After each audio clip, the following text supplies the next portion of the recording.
figured out that I was kidnapped for being gay. Amin a fui la Tchétchénie en 2017. Il a été kidnappé, torturé et gardé dans une prison secrète pendant 2 semaines. Et quand ses ravisseurs l'ont relâché, il n'avait qu'une seule échappatoire, quitter son pays. Because if I was tortured and held in a secret jail. Il a trouvé refuge en Russie avant de s'envoler vers Toronto, grâce à l'aide de l'organisme Rainbow Railroad.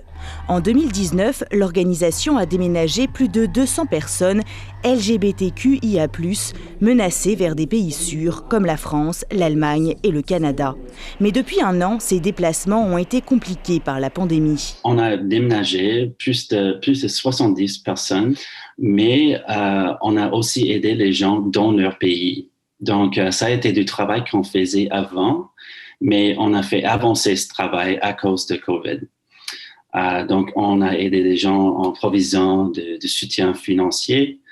On a fait plus de partenaires. As the borders were closing. Nous avons pu aider des personnes qui étaient déjà en transit au moment où la frontière se fermait. Mais ensuite, il n'y a presque plus eu d'arrivée au Canada, sauf pour des personnes vivant une situation à très haut risque pour leur sécurité. Début mai, il y avait près de 10 000 demandes d'asile en attente d'une décision à Immigration, Réfugiés et Citoyenneté Canada.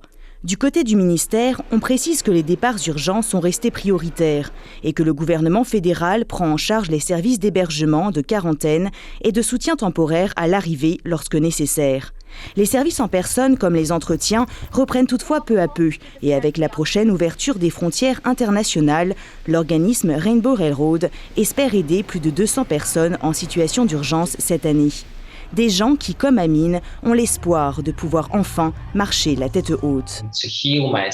Je soigne encore l'enfant blessé en moi et la route de la guérison est longue, confie-t-il. Mais Amin n'a aujourd'hui plus de contact avec les gens de son passé et laisse pousser, fièrement, ses cheveux longs. Ici Camille Feyerheisen, Radio-Canada, Toronto.